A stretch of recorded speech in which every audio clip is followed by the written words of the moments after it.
welcome to you for coming to the Bainbridge Island Senior Community Center, Something to Talk About, sponsored by Fieldstone Communities of Bainbridge Island. Fieldstone offers innovative and compassionate care. They have lovely facilities up on Rolling Bay, and they're open for tours. They also can talk to you about respite or day stay programs they have. To learn more, call 360-689-4314. And I'd like to acknowledge that we are meeting on the ancestral homelands of the Suquamish tribe, the people of the clear salt water. We honor them and we are grateful for their hospitality. Today's topic is online safety with Tressa Johnson from Kitsap Regional Library, Bainbridge Island Branch. And I think you're going to focus a little bit on searching, at least to get us started, right, Tressa? Yes, that's right. Hi, thank you. I'm happy to be here. Today I'm going to be talking about how much of what we do online can be seen by other people. But before I do that, I do want to put in a plug for another frequent guest. It's something to talk about, and that is John Chen. He will not be doing talking in December, but he has been a guest once a month talking on technology subjects. I highly recommend them. He is very knowledgeable. He is very clear. He's talked about passwords, smart TVs, printers, photos, a wide variety of topics. And I wanted to take a moment to show you where that is on how you can access those videos. Let me see, I'll share my screen. Okay, here we go. So at the Senior Center website, and you can see in the upper left, biseniorcenter.org. We have that horizontal green menu bar. If you click on Learn More, which is in the middle, and then the vertical menu, just go down one to Program Videos and click there. Well, these are, here you'll find various playlists, guests that have been to talked on Something to Talk About. And here at the very bottom is Tech Talk with John Chen. You can see there are a variety of topics. I can't recommend them highly enough. He's very, very helpful. I watch the recordings. They're wonderful. I wanted to show also, I'm going to scroll back up to the top of the website for a moment, because there is another way that you can access the videos from YouTube. So just from the website in the upper right hand corner, you can see we've got the search bar, and just to the left of that is this arrow, which will take you to YouTube. And then you've got Instagram and Facebook. So they will take you directly to the Senior Community Center's pages in those applications. So really a great resource. So let's see. So today I am going to be talking about internet privacy. Let me get here. So my goal today is to talk about give you some practical tools and a context for making decisions around internet privacy, browsing, solutions that will work for you. I mean, ultimately, and there's no one size fits all answer to most technology questions or technology issues. You know, what works for one person may not work for another person. So today I'm just going to provide really an introduction, a jumping off point. I'll be talking about options, but not necessarily implementation. So I want to give you the information so you can make an informed choice. If you do want to implement any of the tools that I mention, you can. A great resource at the Senior Community Center is the Silver Tech program.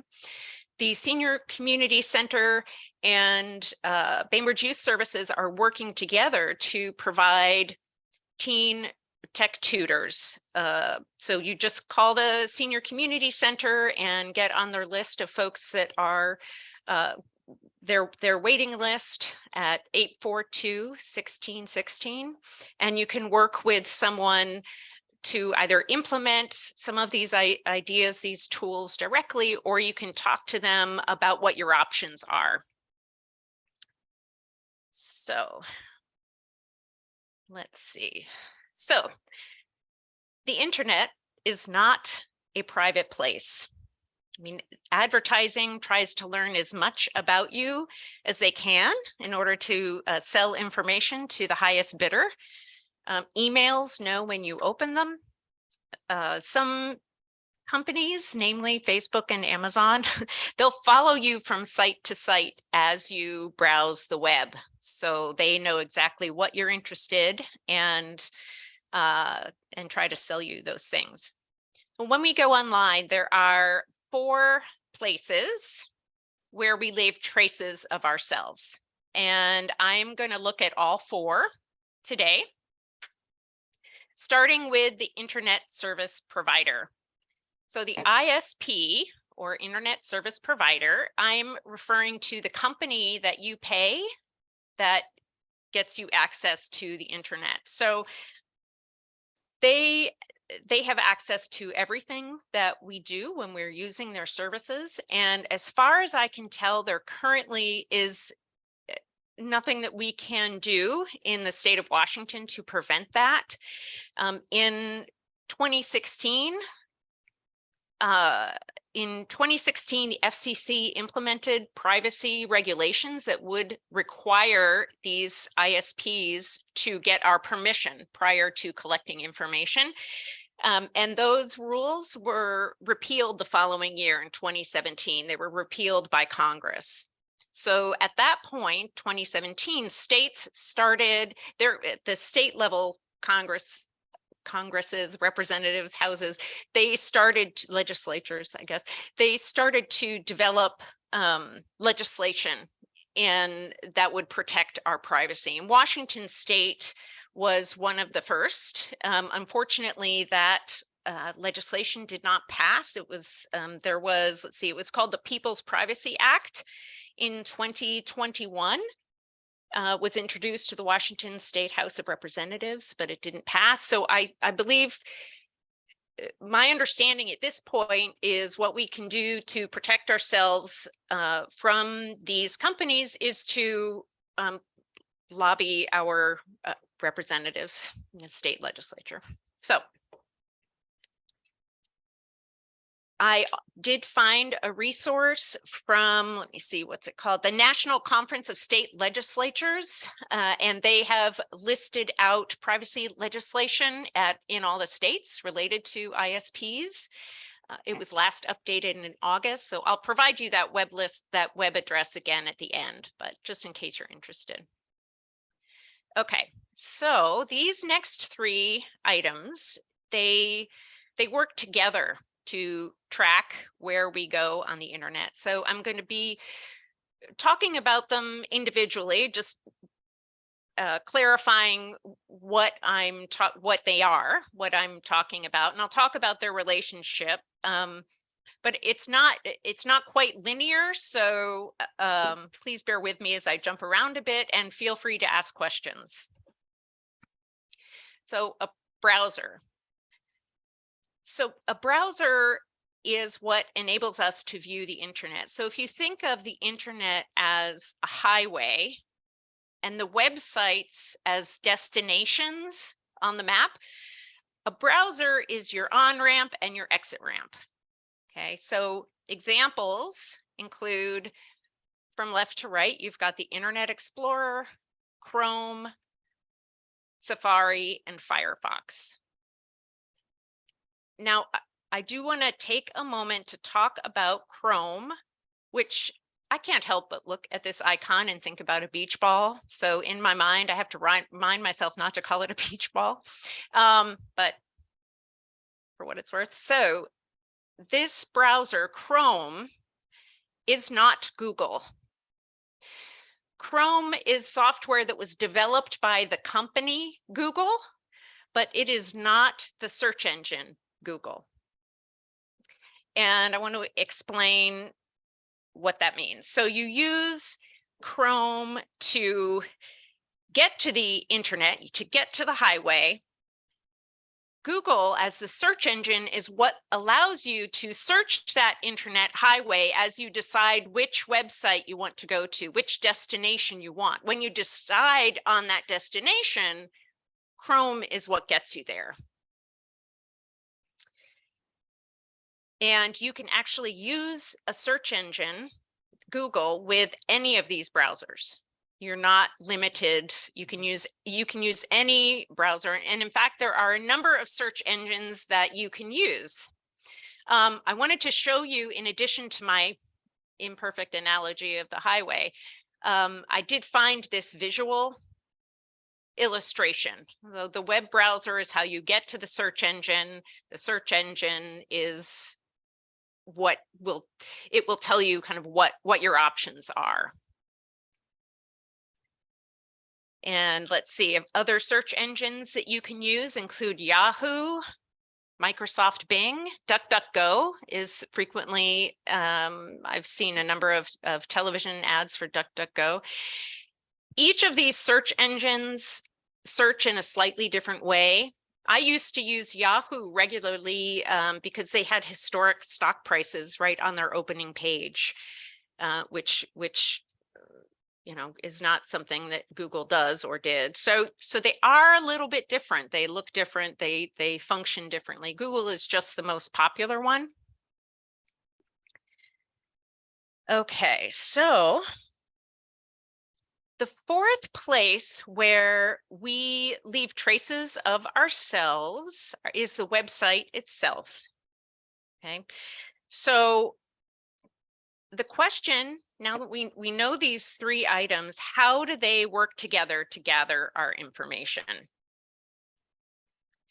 So whenever we use the internet, the browser and the search engine record where we're going. The website records information like what we look at within that website, how much time we spend on each page of that website. How do they do that? So many websites will save a small piece of data to the web browser. They'll give a small piece of data to the browser. It's called a cookie. It's a small text file. It doesn't hurt anything.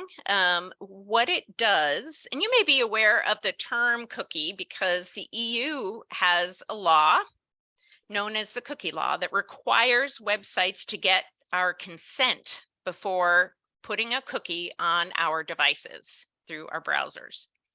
So now when we go to websites, we will see a ribbon, maybe at the bottom of the screen or at the top of the screen, that asks for our permission to allow cookies. And this is what they're referring to.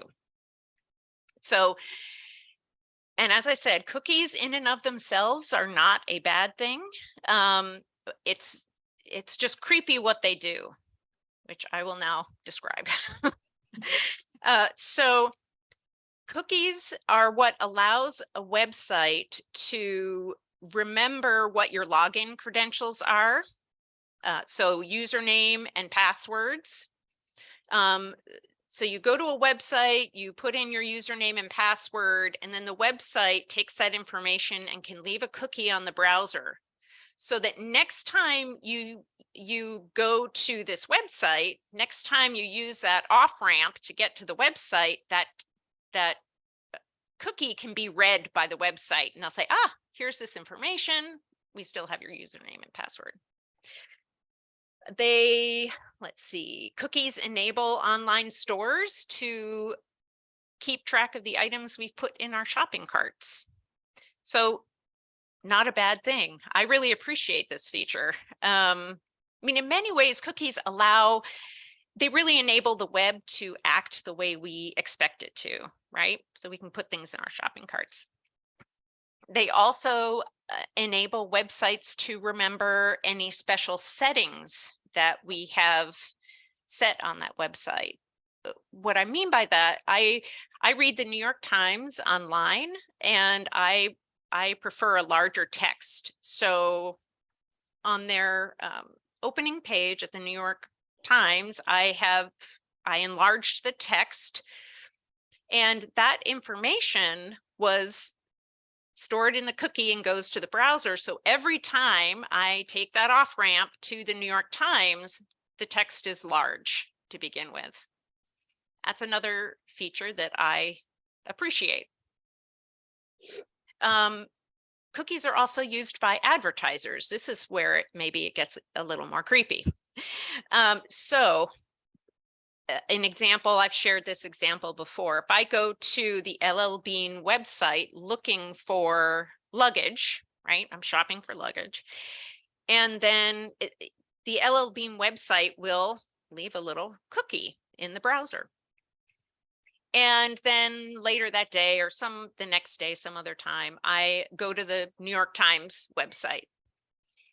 Well, the New York Times and LL Bean share an advertiser. They share the internet, same advertiser. So the New York Times can read that cookie from LL Bean. And so while I'm reading the New York Times, LL Bean advertisements will come up on the side. So that's, I mean, all of us have had this happen to us. It's very creepy how do they know that I'm, how would the New York Times know that I'm shopping? Well, it's because of these cookies. A cookie, in that instance, the cookie is considered a third party cookie. So it's not LL Bean, it's not the New York Times, it's this third party, the advertiser, right? So should you care about this?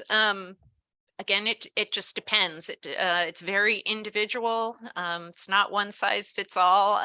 Maybe you don't care at home, but you are sharing a friend's computer and you don't want them to see what you've been doing. Maybe you are Christmas shopping and you do not want your partner or your family to have access to what you may have been shopping for.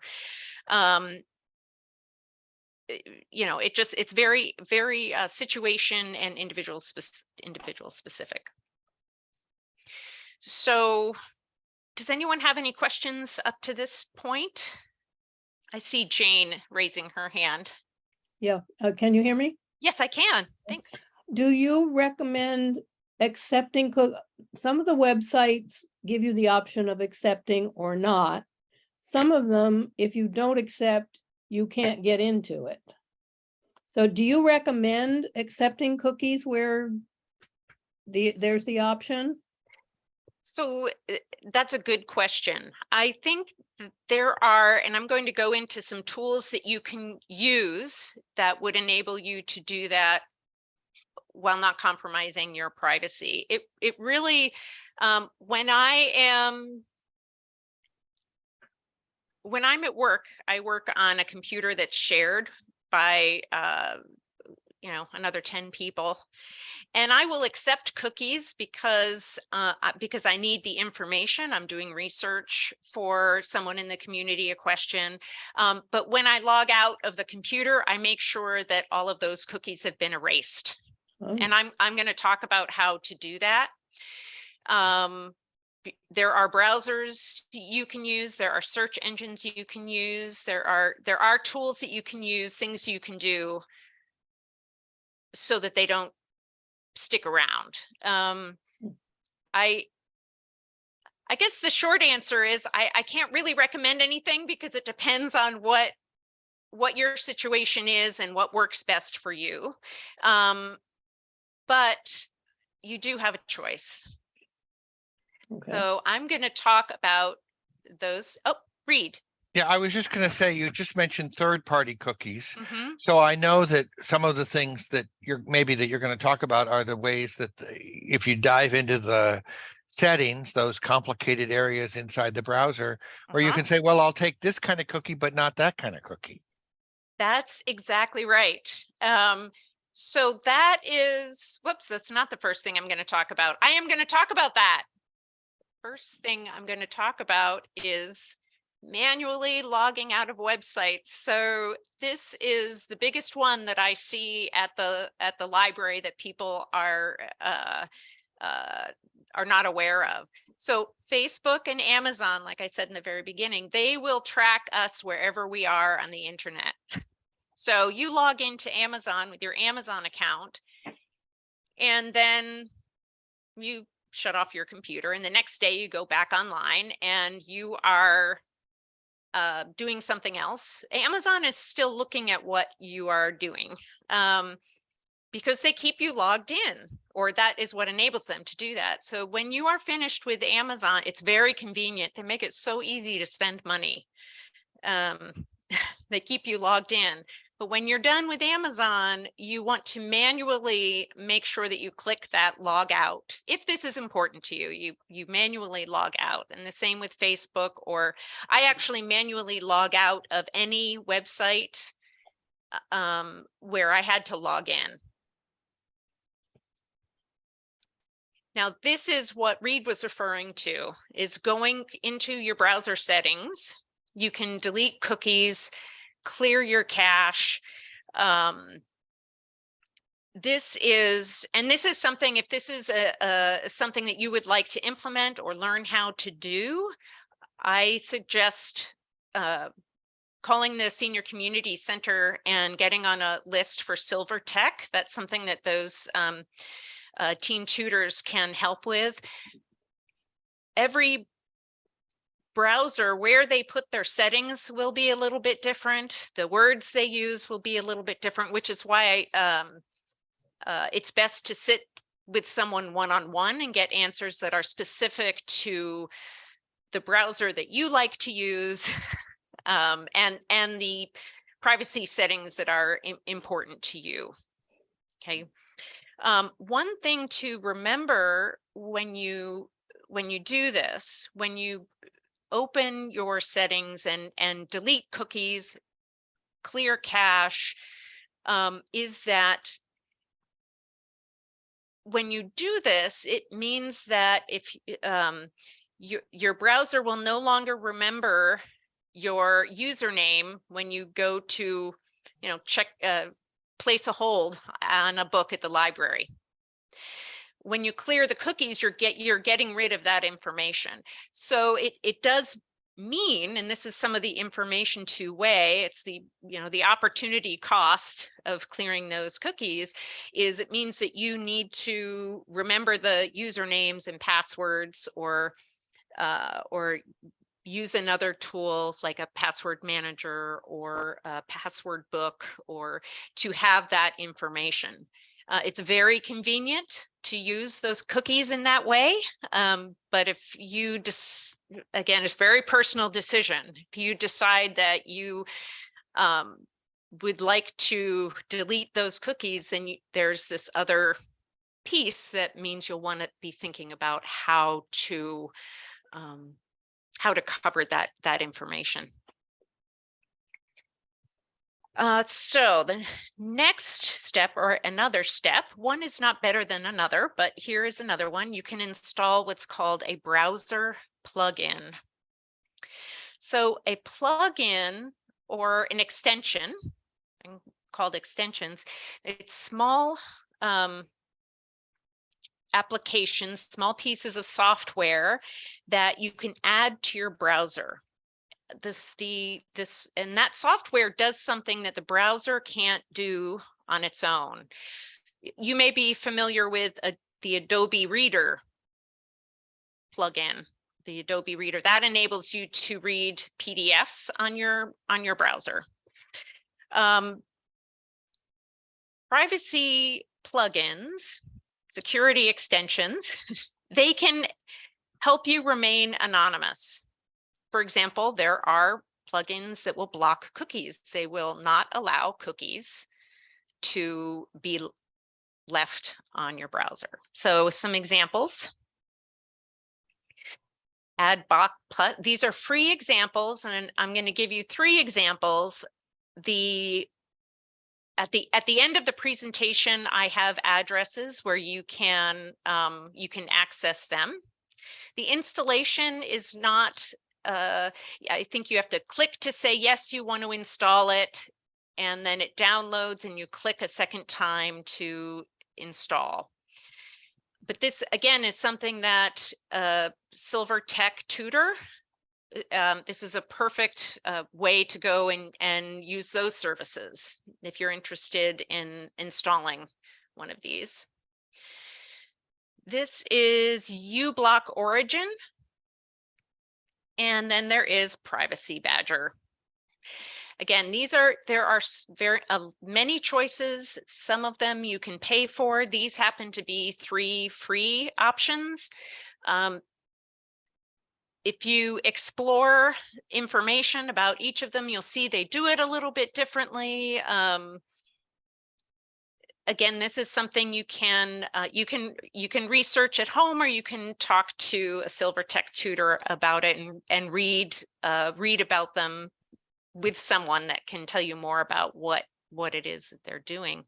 But Yes, blocking. I have a question. Pardon me? Would you please go back to the middle one? And tell me what Yes, that that stands is for? uBlock Origin. Okay, thank you. Yeah, my pleasure. So you can use a search engine designed to protect your privacy. And the big one here is DuckDuckGo. They've been around for a while, but they've reached the point where we're seeing advertisements for them. You will see advertisements on DuckDuckGo as you would with not Internet Explorer. What's it called? Well, Edge. Google or Edge is Bing search engine. Right. So, so you will still see advertisements with DuckDuckGo. Those advertisements will be related to the search that you happen to be doing. So, for example, I'm searching for a new car. I use DuckDuckGo to tell me to give me my options about which websites I want to visit. I choose one and I'm seeing advertisements for cars. I am not seeing advertisements for LL Bean luggage because I'm not looking for luggage right now. I'm looking for cars, and that's why all of the advertising is about cars. Once I shut it down and the next day I'm going to go looking for, something else, slippers, all the advertisements will be related to slippers. So, so it doesn't block the advertising, but it blocks it doesn't allow that information to get shared over time. It doesn't store that information.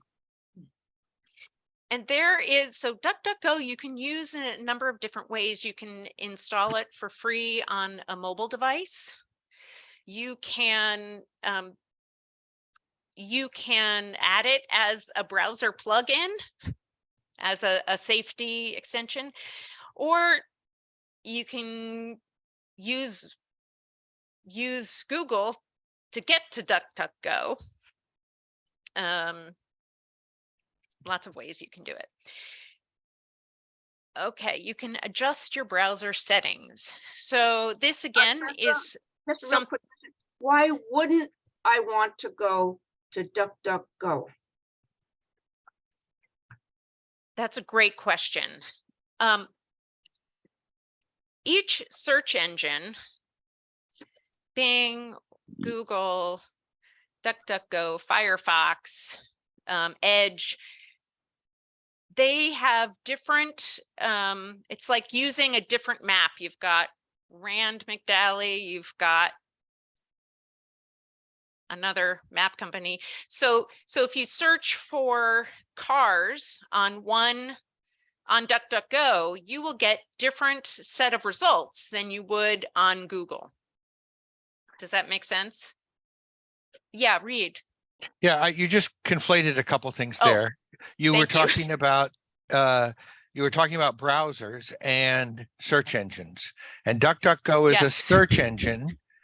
So, for example, but a lot of browsers push you towards using. So like if you use Chrome, it's going to invite you to use Google search engine because they're owned by the same company. If you use Edge, which is a browser, it's going to invite you to use Bing, which is owned by Microsoft. If you use Safari, then some sort of a company that Apple has a deal with, which Apple may own Safari, will recommend a search engine that Apple thinks you should use. So the challenge, I think, Sheila, is that DuckDuckGo requires you to take another step, and that's why it would be difficult.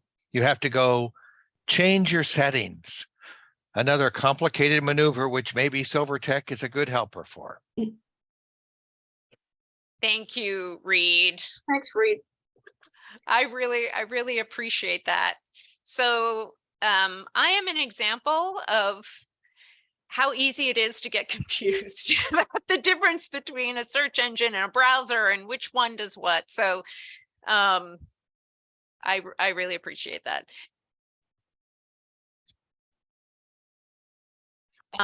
There's the browser, let's see. The browser would be Chrome or Yes, Safari. That's what I'm thinking. Chrome. I think Chrome has incognito. Another browser. They have private window. I mean, each company will have another service that they that helps you maintain a semblance of privacy in one area or another. But as I've said, Reed said, I think that Silvertech would be a good option for talking about what those possibilities are, and give you some information about how they're different, so that you can make a decision that is informed. And a decision that I make will be most likely different than a decision that another person makes. One of the people with whom I share a computer at work uses incognito whenever they are using this shared computer. I clear the cache, I clear the cookies afterwards. I mean, everybody has a different technique. Either it's one you're familiar with, one you've always done and you're comfortable with it. I mean, there are so many different reasons to choose one over another. And that is what I have today, which... Wait a minute. You were going to tell us how to clear our cookies. Actually, because the way you clear your cookies is Yeah, I remember. You told us that. Sorry. Yeah. No.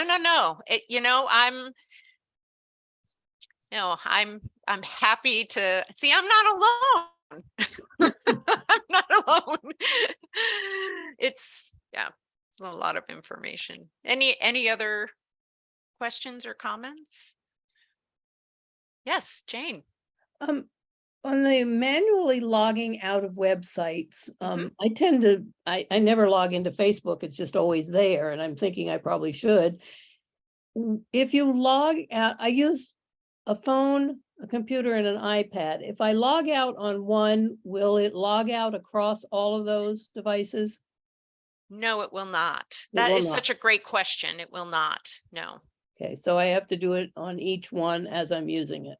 Yes. And of course, when you log out, you'll need to keep your passwords handy because if, the other thing is a lot of these browsers will helpfully save all your passwords, which means, of course, we don't remember them. Right. Yeah. Passwords is a whole, when you start talking about this on this topic, and you can see how tightly intertwined they are. Passwords John has addressed passwords. John Chen has addressed passwords several times in different contexts. I talked about passwords in one video. Yeah, it's one thing to just to be aware of. So I shop at Amazon, and but when I'm Confession time. Doesn't anyone, everyone? when I am, I'll look and I may or may not buy something, but I log out.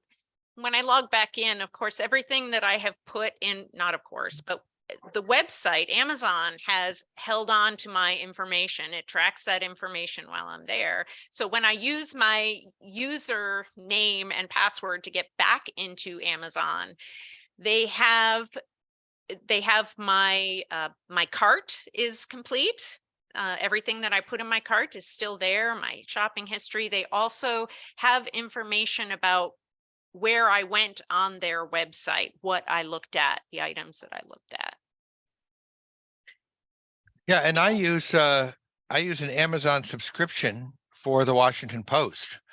So when I log into the Washington Post, they want my Amazon password and name. So I'm pretty sure that that means Amazon is paying attention to what articles I find interesting to read on the Post. Yep, which ones you read to their completion, how long you spend on each one, where you, yeah. How many times I've looked at articles about Taylor Swift's new album. Then they would imply that I want to listen to it, which is different thing altogether. That's almost too much information, Reed. Well, I thought that the biggest takeaway from your presentation today was the internet feels like a very sort of personal experience. You log in and you're just the only one looking at it. And in fact, it's not that way at all. Right. Tressa, this is, excuse me, this is Susan. And I have a question. I exclusively use a desktop computer. Is there any way Silvertech can help me, because I can't cart it down to the senior center? So, Reed. Yes, that's. I'm one of those strange people. Well, what you should do, Susan, is send me an email or give me a call and we'll see what we can do to help you. Okay, thank you very much. And I also want to say, Tressa, I have appreciated on 2 videos now that, you are willing to express your vulnerability, which we all have, and we all make mistakes, and make bad choices when we're interacting with a computer. And I think being willing to do that is the only way that we get help and really learn. And, there's no shame in that. And I think it's kind of universal that we feel that shame of, oh, I should have known better. I shouldn't have clicked on that link. And I want to encourage you to continue giving that message, especially for us seniors. And when I have somebody that kind of denigrates me for making such a mistake, I'm going to tell them that's not appropriate. And this is why. So thank you. Thank you. Amen, amen, and amen. I thank you, Susan, for saying that, and I'm confident I will continue to make mistakes.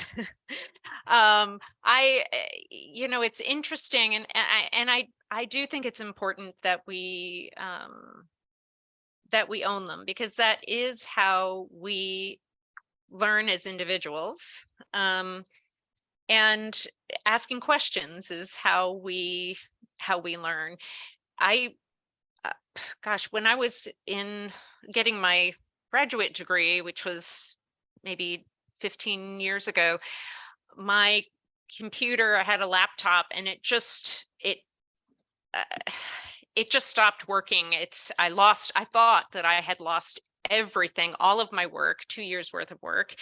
And I was beside myself. I took my laptop to a professional, and we were talking, and I said, oh my God, I just feel so stupid.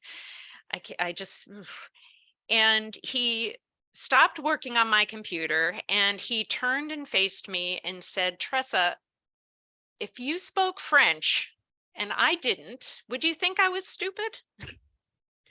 No, you would just think that I didn't know French. And he said, it's exactly the same. You just, if you don't know this information, it says nothing about you other than the fact that you haven't studied it and you haven't learned it. And I've taken that analogy with me. So share it with you. And although we don't have a scheduled time for you to return, you will return sometime in Yes. December, we hope. Yes. Watch the emails, or if you, we were looking earlier at the Bainbridge Island Senior Center website. If you look under what's up, there's the top button on there. At the top drop down on there is calendar. And I try to put something to talk about programs in that calendar in advance.